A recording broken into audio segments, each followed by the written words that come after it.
Dhemaji engineering कलेजनि फरायसाफ्रा प्रिन्सिपालनि हेंथायै सोमावसारदों।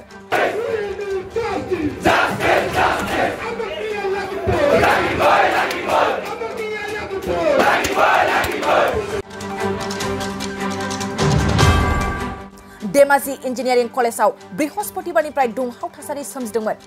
इंजिनियारिं कलेजनि सासे लेङाइ गोरायुं जुनाली दैमारिखौ बुधबारनि मोनाबिलियाव देहा फाहामसालियाव थिसननो गोनां आबहावाखौ लानानै होदों इंजिनियारिं कलेजनि प्रिन्सिपाल दिलीप कुमार बरा बिथाङा। दिनै इंजिनियारिं कलेजनि फरायसाफ्रा फरायसालिमानि गोरायुंखौ दिलीप कुमार बराखौ बोखारनो दाबि खालामनानै फरायसालिमानि मावख'आव धरना होदों। बेजों लोगोसे धेमाजि जिल्ला एबसु, गगामुग दखरा एबसु, धेमाजि दखरा एबसु, धेमाजि जिल्ला बर' थुनलाइ आफाद, बरद'नि गुदि बर' थुनलाइ आफाद इउबिपि लोगोसे धेमाजि दखरा आइजो अनसाइ आफाद होस्रिखावनाय हाबाफारियाव बाहागो लाफादों।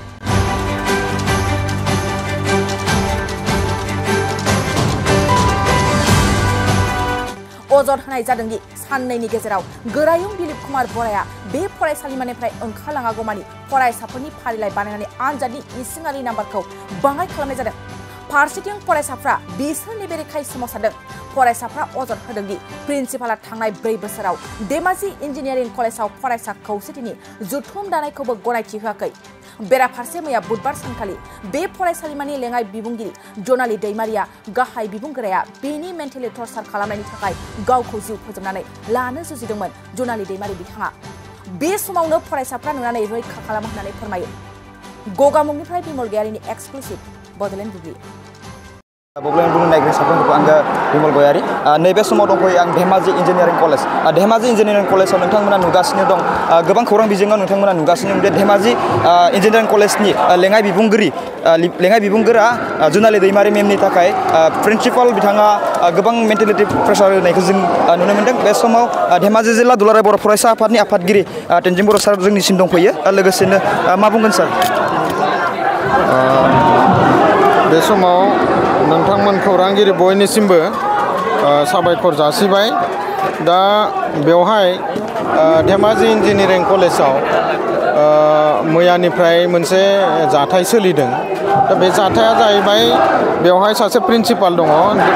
डक्टर दिलीप कुमार बरा होननाय। दा बेवहाय आरो जोंनिनो बर'नि सासे आइजो हेड अफ द डिपार्टमेन्ट बे सिभिल इन्जिनियारिंनि। दा बिथां आइजोआ जायखौ जनाली दैमारि होनो, बिथाङा सासे गथ'खौ एसे रायदोंमोन जाहैदों, माने फरायैनि थाखाय हायैनि थाखाय। दा बिनि थाखायनो बे रायनायखौनो बे जाय फरायसा रायजाग्रा, बे रायजाग्राया रेडाक्टर होनो, बे रेडाक्टरखौ रायदोंमोन। बे रेडाक्टरा रायनायखौनो गोबां बायदिसिना टर्चार खालामनाय एप्लिकेसन लिरनानै प्रिन्सिपालनो होदोंमोन। दा प्रिन्सिपालनो होनायाव दा प्रिन्सिपाला गासैबो प्रफेसारफोरखौ लानानै गाज्रियैनो जोंनि बे बर' आइजो सासे सिभिल इन्जिनियारिं बिथांखौ गाज्रि मेन्टेल हेरेसमेन्ट होयो, मेन्टेल टर्चार होयो। आरो बिथाङा लाजिनायजों माने टर्चार मोननानै ओरैबायदिसिम थांदों, गावनि जिउखौनो फोजोबनायसिम थांदोंमोन। दा बै समाव मोनसे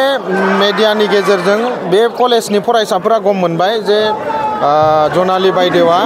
सुइसाइड जानो नागिरदों होननानै। दा बे सुइसाइड जानो नागिरनायखौ गम मोननानै बिसोरो गावसोरनि ग्रुप दंमोन, मबाइल वाट्सएप ग्रुप, बेवहाय गम मोनबाय। बिसोरो गोख्रैनो खारबोनानै बिनि जि थाग्रा जायगा, बे थाग्रा जायगाखौ कलेज हस्टेलावनो थायोमोन बियो। दा बे कलेज हस्टेलखौ माने दरजाखौ बुखावनानै बियो बिसनायाव गोलैना थानाय समाव बिसोरो रैखा खालामदों। बेनिनो फरायसाफोरानो, बे इन्जिनियारिं कलेजनि फरायसाफोरानो। दा बेबायदि टर्चार होनानै बे जनाली बायदेवखौ बिसोरो माने प्रिन्सिपाला माने मेडिकेलाइज जाहोदों आरोखि, दुरबल जादों बायदिसिना बिदिनो। मैया जेब्ला मेडिकेलनिफ्राय ओंखारो अब्ला आं जोंनि मेडामखौ लोगो हमनानै खोन्थाफोरखौ आं खोनासंदों। आरो जि खोन्थाफोरखौ दा आं बे नोंथांमोननि निउसनि गेजेरजों बुंबाय, बेखिनि बाथ्रायानो। दा खोन्थाया जाहैबाय बियो सासे फरायसा, बे फरायसाखौ मोजांनि थाखाय, फरायनांगौनि थाखाय बुंनायनि थाखाय, बेनि कमप्लेननि थाखाय जुदि जनाली मेडामखौ जुदि टर्चार होनो हायोबा, बिखौ 5 मिनिटावनो साख्रि जागोन होननो हायोब्ला, नोंखौ आं मा खालामनो मा खालामा होननो हायोब्ला, दिनैथ' 1000 जन फरायसाया प्रिन्सिपालनि सायावनो कमप्लेन होदो। अब्ला दिनै बिखौ गनायनानै गावनो रिजिगनेसन होनानैसो ओंखारलांनांगौमोन बियो दा बेखौनो आङो नोंथांमोननि गेजेरजों गासैबो रायजोफोरनो फोरमायदों जे सासे प्रिन्सिपाला सासे हेड अफ ए डिपार्टमेन्ट बिखौ बेबायदि टर्चार होनाया जोबोद गरिहना होनो गोनां बाथ्रा आरो जोबोद बियो माने लाजिथाव बाथ्रा दा बेखौ जोङो बर' माहारियारि आफाद एबसु हिसाबै जों दिनै बेवहाय खबर लाफैदों आरो जोङो बाहागो लाफादों बेनि कलेजनि फरायसुला फरायसुलिफोरजों बिथांमोना बुंदों जे जोंनो बे प्रिन्सिपालखौ नाङा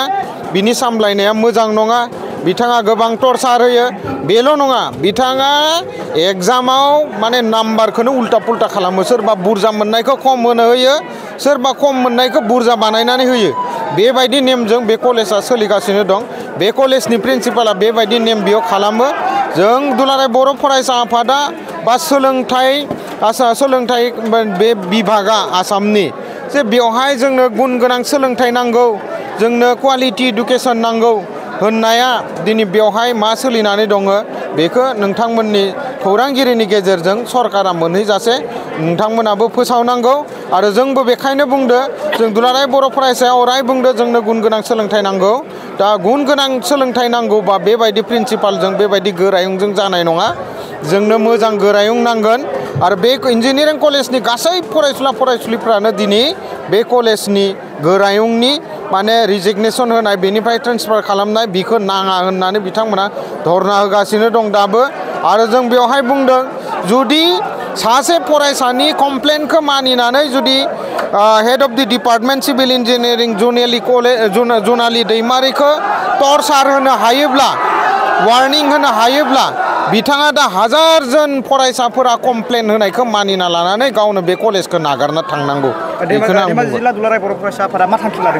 जोङो बुंदों बेवहाय बेनि गेजेराव आं बिसोरजों बाहागो लाना बुंबाय 2 साननि गेजेराव बेनि रिजाल्टआ ओंखारनांगौ आरो बेवहाय 2 साननि गेजेराव जोंनि सोलोंथाइ मन्थ्रिया बे हाबाफारिनि सायाव मोजां तदन्त लानांगौ नायबिजिरनांगौ बे जेंनानि सायाव जोंनि जिल्लानि डिसिआ मिथिगौ एसपिआ मिथिगौ आरो सोलोंथाइ मन्थ्रिनो आं गावबो जुनालि दैमारिनि कमप्लेन लेटारखौ मोननानै आं गावबो लेटारखौ लिरदों बेखौ इडुकेसन मिनिस्टारा नायबाय दा ओंखायनो आं नोंथांमोननि गेजेरजों खावलायदों आरो बे धरनायावबो आं खावलायदों 2 साननि बिथोराव बेनि तदन्तखौ क्लियार खालामनानै बेवहाय थानाय इन्जिनियारिं कलेजनि फरायसुला फरायसुलिफोरा जि लुगैदों बेयो जाफुंनांगौ आरो बेबायदिनो मावनांगौ होननानै आंबो खावलायदों बिबुंगोरा बिथाङा दा मा थासारियाव दङ आं बिबुंगोरा बिथांजों आं रायलायनो नागिराखै बिथाङा रायलायनो जुनालि दैमारिया दायो बे कलेजाव थानो हायाखै बियो हस्टेलाव बियो गिदों ओरैबायदि टर्चार होदों बे फैनो हायाखै बियो सासे गावनिनो फरायसा गार्गि गगৈ होननाय बियो 9 सेमिस्टारनि फरायसा बिनि न'आवसो बियो दङ दायो दा जोङो बेखौबो बुंगोन जे जोङो बे कलेजनि प्रिन्सिपाला जुदि जुनालि दैमारिया माबा मोनसे जायोब्लाबो बिनि दायनिगिरिया बे कलेजनि प्रिन्सिपालानो जानांगोन बिखौ जोङो नोंथांमोननि गेजेरजों फोरमायदों बे समाव जोङो माखासे बाथ्राखौ मिथिनो नाजाबावगोन जे धेमाजि इन्जिनियारिं कलेजनि फरायसा बिथांनिफ्राय मिथिनो আপোনালোকে কি বিচাৰিছে মানে আমি বৰ্তমান কেতিয়াৰ পৰা হৈছিল এই কাহিনী এইটো আপোনাৰ যোৱা পৰহি ধৰক 7টা বজাত আমাৰ সিনিয়ৰ দাদাসকলৰ গ্ৰুপত মেমে এটা মেছেজ দিছিল যেটো মেছেজ দেখি দাদাসকলে দৌৰি পেলাই মেমৰ ৰুমত গ'ল যাই পেলাই দেখিলে যে মেমে মানে পৰি আছে সেন্সলেছ হৈ কিন্তু প্ৰিন্সিপালে আমাৰ এটা খবৰ ল'ব নগ'ল সেইটো পিছৰ কথা প্লাছ আমি এতিয়া ওলাই যাব ৰ'ব আমাৰ দাদাসকল ওলাই যাব ৰ'ব আমাৰ কলেজৰ এখন ফেষ্ট নহ'ল মানে একো প্ৰগ্ৰেমে নহ'ল কলেজত ফাণ্ড অহা নাই বুলি কয় কিন্তু বাকী কলেজতো ফাণ্ড আহি আছে কিন্তু আমাৰ কলেজত ফাণ্ড আহিলে যায় ক'ত সেইকাৰণে আমাক প্ৰিন্সিপালজন সলনি কৰিব লাগে সেইটো আমাৰ দাবী এইটো बिथांनिफ्राय जों मिथिनो मोनदों जे प्रिन्सिपाल गोरायुं बिथांखौ माने बेयाव सोलायनांगौ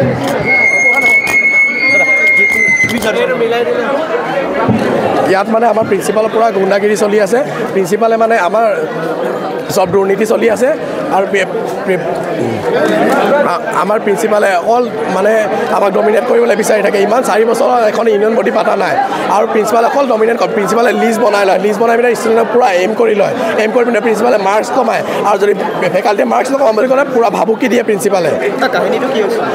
কি হৈছিলে মানে আমাৰ মেম এগৰাকী এজন ষ্টুডেণ্টে কমপ্লেইন দিছিলে প্ৰিন্সিপাল ছাৰক ৰিটেলত তাৰ যে প্ৰেজেণ্টেশ্যন লৈছিলে তেখেতক অকল অলপ ভুলোৱাৰ কাৰণে তেখেতক কৈছিলে ষ্টুডেণ্টজনক কৈছিলে যে তোমাৰ এইটো ভুল হৈছে এনেকৈ তাৰপিছত সেইটো সি ৰিটাৰ্ণ দিলে তাৰপিছত ৰিটাৰ্ণ দিয়াৰ পিছত প্ৰিন্সিপালে মেমক মাতি নি ভাবুকি দিছে যে মই আপোনাৰ চাকৰি খাই দিম বুলি তাৰপিছত প্ৰিন্সিপালে তেখেতক ৰিটাৰ্ণ লিখিবলৈ দিছে যে আপুনি ষ্টুডেণ্টক চৰি খোজক বুলি কিন্তু আমি যদি ষ্টুডেণ্ট হোষ্টেলত কিবা পানী বেয়া বুলি কওঁ আজিলৈকে পানী পিন্ধে আপুনি এইটো দেখিব চব ৰঙা হৈ আছে সেইবিলাক আমি যদি কমপ্লেইন দিওঁ কিন্তু নেমানে সি যদি কমপ্লেইন দিয়ে পূৰা মানি লয় মানে পূৰা দুৰ্নীতি চলি আমি বিচাৰিছোঁ আমাক এজন উপযুক্ত প্ৰিন্সিপাল লাগে এজন প্ৰিন্সিপালৰ আমাক ডিজাইন লাগে এখেতে অকল দুৰ্নীতিবিদ কৰি থাকে শিক্ষামন্ত্ৰীক আমি এই জনাব বিচাৰোঁ যে আমাক ইয়াৰ দ্বাৰাই ন্যায় লাগে আমাক জল্দি অতি শীঘ্ৰে আমাক ন্যায় লাগে ইমিডিয়েট একশ্যন এই কলেজখনত আমি ফাৰ্ষ্ট বেষ্টৰ হয় আমি 2020 চনত অহা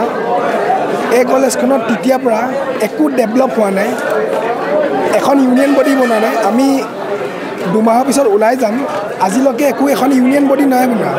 তাৰ উপৰিও আমাৰ ফেকাল্টিৰ ওপৰত টৰ্চাৰ হয় ফেকাল্টিক কোৱা যায় যে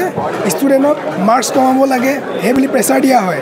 ষ্টুডেণ্টক তেখেতৰ প্ৰিন্সিপালৰ প্ৰিয় ষ্টুডেণ্টক মাৰ্কছ বঢ়াব লাগে বুলিও প্ৰেছাৰ দিয়া হয় এইবিলাক গম পোৱা গৈছে ফেকাল্টি থ্ৰু দিয়ে গম পোৱা গৈছে আৰু আমাক এইটোৱে লাগে এজন ভাল প্ৰিন্সিপাল আমাৰ কলেজত দৰকাৰ হৈছে যাতে আমাৰ ইন ফিউচাৰৰ ষ্টুডেণ্ট যোনসকল আহে ভাল পৰিৱেশ এটা ইয়াত যাতে পায় মই এইটোৱে বিচাৰিছোঁ नोंथांमोना गावबा गावनि गथ'खौ सासे राफोद गेलेगिरि खालामनो गोसो दं नामा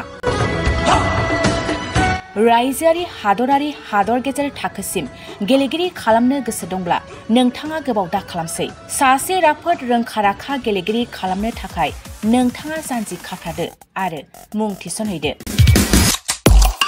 चिरां जिल्लानि सिङाव थानाय सोलिफु फोरोंसालि बल्लामगुरि काराटे एकाडेमि फोनांजाब राहा 8720903713 बड' हाउस काराटे एकाडेमि